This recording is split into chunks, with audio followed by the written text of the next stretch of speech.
ये कहानी एक ऐसे आदमी की है जिसने वो कारनामा कर दिखाया जो कोई सोच भी नहीं सकता था। मूवी की शुरुआत में हमें एंडी डिफरेंट नाम के एक आदमी को दिखाया जाता है जो कि एक बहुत बड़ा बैंकर होता है। जज उसे उसकी वाइफ और उसके वाइफ के लवर के मर्डर के इल्जाम में उसे उम्र कैद की सजा सुनाता है और सजा के बाद उसे एक ऐसी जेल में भेजा जाता है जहां से आज तक कोई कैदी भी भाग नहीं सका। इस जेल का नाम होता है शाशंक रेडेम्पशन। इस जेल में ऐसे ऐसे कैदी होते हैं जिन्होंने अपनी पूरी जिंदगी इस जेल में बिता दी होती है। जब वो उस जेल में आए थे तब बाहर की जिंदगी अलग थी और अब बाहर की दुनिया पूरी तरह से बदल चुकी है। साथ ही यहाँ पर कायदे और कानून बहुत सख्त होते हैं। अगर कोई गलती करता है या जेल से भागने की कोशिश करता है तो उसे बहुत बुरे तरीके से मारा जाता है। एंडी बहुत दिनों तक किसी से कोई बात नहीं करता। एक दिन वो यहाँ पर एक कैदी से मिलता है जिसका नाम होता है रेड। रेड इस जेल में बाहर से किसी भी तरह की चीज को प्रोवाइड कर सकता है। उसे इस जेल में पूरे 20 साल हो चुके हैं। एंडी रेड से कहता है कि उसे हथौड़ी और उसे एक एक्ट्रेस का बहुत बड़ा पोस्टर चाहिए। रेड एंडी से पूछता है कि क्या तुम उस हथौड़ी से जेल में सुरंग बनाना चाहते हो। एंडी कहता है कि जब वो हथौड़ी आएगी तब तुम खुद समझ जाओगे। रेड एंडी को यहाँ पर अलर्ट भी करता है। वो उसे 3 कैदी दिखाता है और उसे बताता है कि उन तीनों की तुम पर गंदी नजर है। एंडी कहता है कि अगर मैं उन्हें बता दूं कि मैं गे नहीं हूं तो। तब रेड कहता है कि इससे उन्हें कोई फर्क नहीं पड़ता।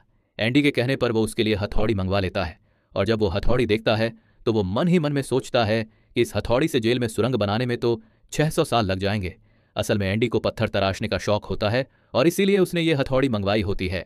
एंडी तक इस हथौड़ी को पहुंचाया जाता है। अब कुछ दिनों के बाद वो 3 लोग जिनकी नज़र एंडी पर गंदी होती है वो उसे मौका देखकर पकड़ लेते हैं और वो उसको फिजिकली टॉर्चर करते हैं। ये सिलसिला अगले 2 साल तक इसी तरह से चलता रहता है। एंडी ने कभी भी इसकी किसी से कोई शिकायत नहीं की। उसकी बॉडी पर हमेशा जख्मों के निशान रहते और चेहरे पर एक अजीब सी खामोशी। एक दिन छत की मरम्मत करने के लिए कुछ कैदियों को चुना जाता है जिसमें रेड और एंडी भी होते हैं। यहाँ पर इनका जो इंचार्ज होता है जिसका नाम हेडली है। हेडली थोड़ा परेशान होता है और अपने साथियों को बताता है कि मेरे भाई ने मेरे नाम $30,000 किए हैं लेकिन इसका कोई फायदा नहीं क्योंकि सारा का सारा पैसा सरकार को टैक्स के रूप में चला जाएगा। एंडी और उसके साथी भी ये बात सुन रहे होते हैं। तब एंडी हेडली के पास जाता है और उसे पूछता है क्या तुम अपनी वाइफ पर यकीन करते हो। ये बात सुनते ही हेडली को गुस्सा आ जाता है और वो उसे पकड़कर छत के किनारे ले जाता है। लेकिन इससे पहले कि वो उसे नीचे फेंकता एंडी उसे बताता है कि गवर्नमेंट का एक रूल है जिसके हिसाब से कोई भी इंसान अपनी वाइफ को पूरी जिंदगी $60,000 तक गिफ्ट कर सकता है और उस पैसे पर किसी तरह का कोई टैक्स नहीं लगता। इस काम के लिए तुम्हें वकील की जरूरत होगी। ये काम मैं तुम्हारे लिए फ्री कर दूंगा। बदले में तुम मेरे सभी साथियों को 3-3 बियर पिला देना। तब वो उस बात के लिए मान जाता है। अगले दिन हम देखते हैं कि एंडी के सभी साथी छत पर बियर पी रहे होते हैं। मतलब कि एंडी ने हेडली का काम कर दिया है। कुछ दिनों बाद यहाँ सभी कैदियों को फिल्म दिखाई जाती है। एंडी उस कमरे से बाहर चला जाता है पर जब वो बाहर जाता है तो वो 3 लोग जो हर बार उसे फिजिकली अब्यूज करते हैं वो उसे पकड़ लेते हैं। वो उसे उस कमरे में ले जाते हैं जहां से फिल्म चलाई जा रही होती है। वो एक बार फिर से उसके साथ जबरदस्ती करना चाहते हैं पर एंडी उन तीनों में से उनका जो हेड होता है उस पर अटैक कर देता है जिस वजह से वो एंडी को बहुत बुरे तरीके से मारते हैं। एंडी को इतना मारा जाता है कि वो 1 महीने के लिए हॉस्पिटलाइज हो जाता है और साथ ही उसे जिसने एंडी को मारा होता है उसे 1 हफ्ते के लिए काल कोठरी में बंद किया जाता है। 1 हफ्ते बाद जब वो वापस अपने सेल में जाता है तो वहां पर वही ऑफिसर आता है जिसका एंडी ने $30,000 का टैक्स बचाया था। वो ऑफिसर उसको इतनी बुरी तरह से मारता है कि वो हमेशा के लिए अपाहिज हो जाता है। अब कुछ दिनों के बाद जेल का जो वार्डन होता है वो एंडी के सेल में आता है और उसके सेल की तलाशी करवाता है। असल में तलाशी एक बहाना होता है। उसके ऑफिसर ने उसे बताया होता है कि एंडी ने किस तरह से उसके $30,000 का टैक्स बचाया, इसीलिए वो एंडी से मिलना चाहता है। एंडी के हाथ में बाइबिल होती है जिसे वो ले लेता है। उसे भी बाइबिल पर बहुत यकीन है। एंडी के सेल के अंदर बहुत सारे एक्ट्रेस की फोटो होती है और साथ ही एक एक्ट्रेस का बहुत बड़ा पोस्टर भी होता है। वार्डन कहता है कि वैसे तो मैं अलाउ नहीं करता पर कभी कभी इसे नज़रअंदाज किया जा सकता है। अब सबसे हैरानी की बात यह होती है कि वार्डन को वो हथौड़ी नहीं मिलती जो एंडी ने रेड से मंगवाई थी। वार्डन यहाँ से निकल जाता है और कुछ ही देर बाद वो लौट आता है और उसके हाथ में जो एंडी की बाइबिल होती है वो उसे लौटाते हुए कहता है कि सुकून इसी में है। वार्डन एंडी से काफ़ी इंप्रेस होता है इसलिए वो उसे अपनी ऑफिस में बुलाता है और उसे असिस्टेंट लाइब्रेरियन बना देता है। लाइब्रेरी में एक बूढ़ा आदमी होता है जो कि कई सालों से लाइब्रेरी को संभाल रहा है और एंडी को उसके अंडर काम करना है। साथ ही यहाँ पर एंडी दूसरे ऑफिसर की ITR भरना शुरू कर देता है। अब जैसे जैसे साल गुजरते हैं एंडी के पास काम बढ़ता ही चला जाता है और उसे एक असिस्टेंट की ज़रूरत पड़ती है और वो अपना असिस्टेंट अपने सबसे अच्छे दोस्त को जिसका नाम रेड है उसे बनाता है। अब धीरे धीरे इसी तरह से वक्त गुजरता है और एक दिन लाइब्रेरियन जिसके अंडर एंडी काम करता है, वो एक आदमी की गर्दन पर चाकू रख देता है। दरअसल सरकार ने उसकी सजा माफ कर दी होती है, पर वो उस जेल को छोड़कर नहीं जाना चाहता। आज इस जेल में उसे पूरे 50 साल हो चुके हैं। ये जेल की दुनिया ही उसकी असली दुनिया है और उसे लगता है कि अगर किसी का खून कर दिया तो उसकी सजा बढ़ जाएगी और उसे इसी जेल में रखा जाएगा। पर एंडी के समझाने पर वो बूढ़ा लाइब्रेरियन उस आदमी को छोड़ देता है। जेल से छूटने के बाद बूढ़े ब्रूस को सच में बहुत अजीब लगता है। 50 सालों में बाहर की दुनिया की रफ्तार बहुत बढ़ चुकी होती है। जहां सड़क पर पहले एक गाड़ी दिखती थी, अब सड़कों पर गाड़ियों की भीड़ है और इस माहौल में वो ज्यादा देर सरवाइव नहीं कर पाता और वो अपनी जान दे देता है। वहीं जेल में दिखाया जाता है जहां पर वार्डन एक नया प्रोग्राम शुरू करता है। इस कई लोगों की मदद की है तो वो उसके पास जाता है और उसे कहता है कि वो अपनी हाई स्कूल की पढ़ाई पूरी करना चाहता है ताकि जेल से निकलने के बाद वो अपनी वाइफ और अपने बच्चे के साथ जिंदगी जी सके। एंडी उसमें उसकी मदद करता है। एक दिन टॉमी रेड के पास जाता है। वो उससे पूछता है कि एंडी बहुत इंटेलिजेंट है, वो इस जेल में क्या कर रहा है। रेड उसे बताता है कि उसने अपनी वाइफ और अपने वाइफ के लवर का मर्डर किया था। वो एक बहुत बड़ा बैंकर था। ये सुनकर टॉमी पूरी तरह से शांत हो जाता है और अगले पल टॉमी के सामने एंडी और रेड होते हैं। टॉमी उन दोनों को बताता है कि एक बार वो एक जेल में गया था जहां पर उसे एक कैदी मिला था। उस कैदी ने मुझे बताया कि एक रात वो एक घर में चोरी करने गया था। तब उस घर का ओनर जाग गया और उसने उस ओनर को और उसकी वाइफ को गोली मार दी। बाद में उसे पता चला कि वो दोनों हस्बैंड वाइफ नहीं थे, बल्कि वो दोनों लवर थे। वो औरत एक बड़े बैंकर की वाइफ थी और बैंकर को उसकी वाइफ और उसकी वाइफ के लवर के मर्डर के इल्जाम में गिरफ्तार कर लिया गया। यहाँ हमें पता चलता है कि एंडी बेगुनाह था। ये सब जानने के बाद एंडी वार्डन के पास जाता है, पर वार्डन जानबूझकर उसकी बातों पर यकीन नहीं करता, क्योंकि एंडी वो इंसान है जो उसके काले पैसों को व्हाइट में बदलता है। वो उसके सारे राज जानता है। एंडी इनडायरेक्टली उसे धमकी देता है कि मैं तुम्हारे काले पैसों के बारे में किसी को नहीं बताऊंगा। इस बात से वार्डन को गुस्सा आ जाता है और वो एंडी को 1 महीने के लिए काल कोठरी में डाल देता है और साथ ही टॉमी, जिसकी गवाही से एंडी फ्री हो सकता है। वार्डन उसे गोली मारवा देता है। इसके बाद वो एंडी के पास जाता है और उसे बताता है कि टॉमी ने भागने की कोशिश की थी, इसीलिए उसे गोली मार दी गई। एंडी जानता है कि वार्डन झूठ बोल रहा है। वो कहता है कि आज के बाद मैं तुम्हारा काम कभी नहीं करूंगा। वार्डन कहता है इसे 1 महीना और काल कोठरी में रखो। असल में आज तक किसी को भी इतने लंबे टाइम तक काल कोठरी में नहीं रखा गया होता जितना कि एंडी को रखा गया होता है। अब काल कोठरी में पूरे 2 महीने गुजारने के बाद जब एंडी बाहर आता है तो रेड उसके पास आता है।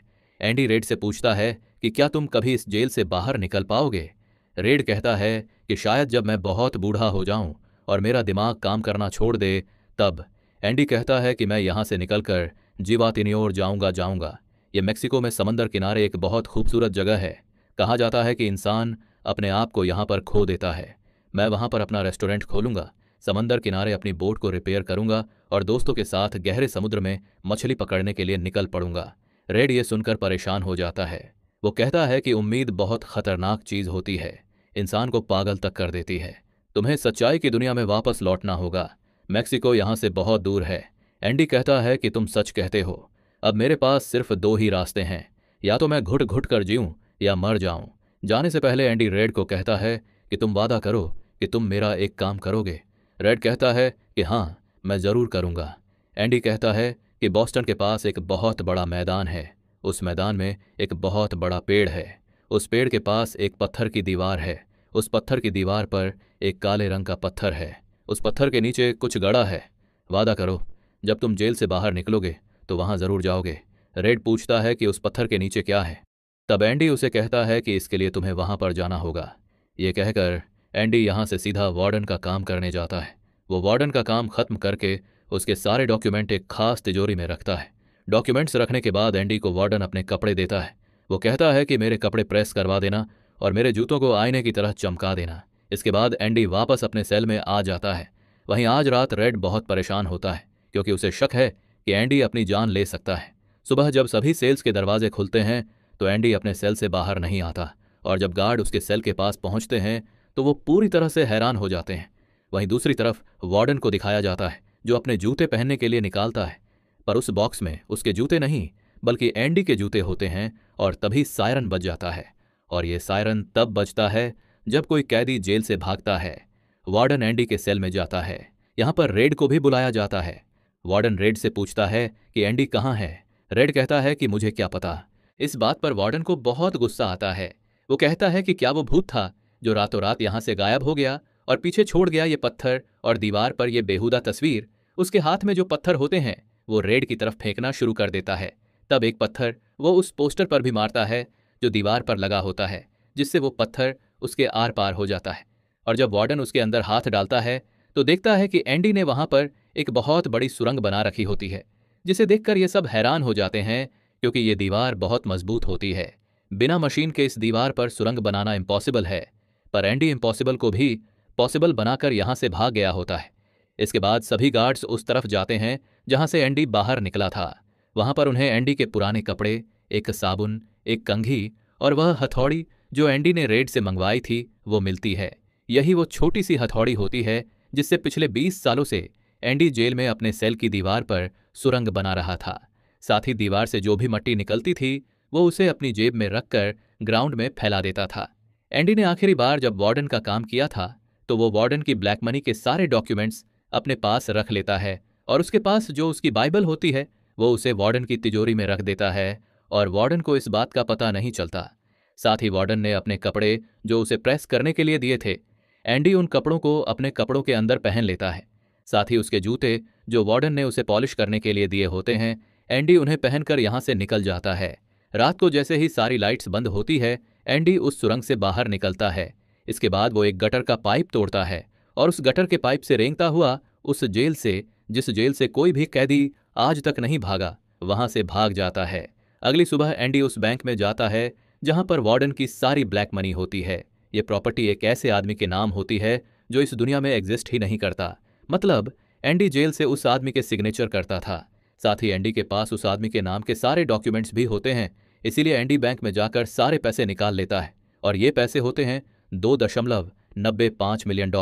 यानी कि एंडी न सिर्फ आज़ाद हो गया बल्कि वो बहुत अमीर भी हो गया है।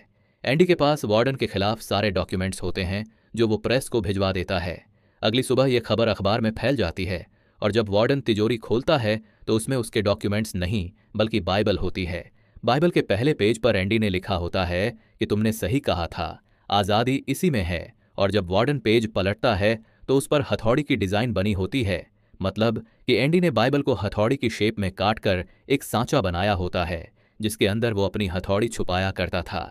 और आज से 20 साल पहले जब वार्डन पहली बार एंडी के सेल में गया था तो उसने एंडी की बाइबल उसके हाथ से लेकर वापस लौटा दी थी और उस वक्त भी वो हथौड़ी इसी बाइबल के अंदर थी। अब वार्डन का पूरा चिट्ठा खुल चुका है।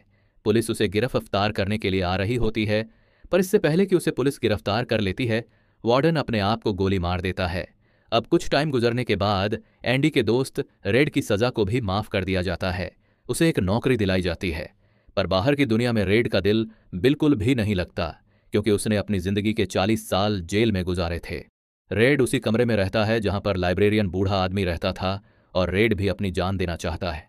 तभी उसे अपना वो वादा याद आता है जो उसने एंडी से किया था और वो उस जगह पर जाता है जो उसे एंडी ने बताई थी, जहां पर एक बहुत बड़ा पेड़ होता है, साथ ही पत्थरों की दीवार भी होती है और दीवार पर एक काला पत्थर रखा होता है।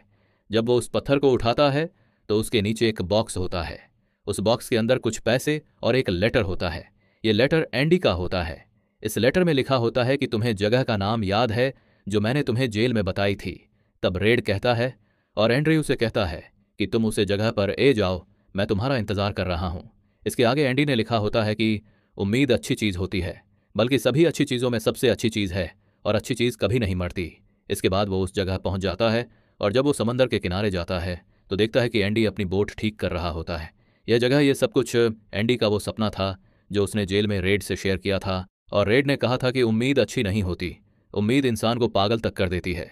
पर हकीकत तो यह है कि उम्मीद शायद इस दुनिया की सबसे अच्छी चीज़ है जिसकी बदौलत एंडी ने न सिर्फ 20 सालों में सुरंग बनाई बल्कि उसने वो सब कुछ पा लिया होता है जो वो अपनी जिंदगी में पाना चाहता था। इसीलिए हमें किसी भी चीज़ के लिए उम्मीद नहीं छोड़नी चाहिए, क्योंकि उम्मीद पर दुनिया कायम है। और इसी के साथ इस मूवी का एंड हो जाता है।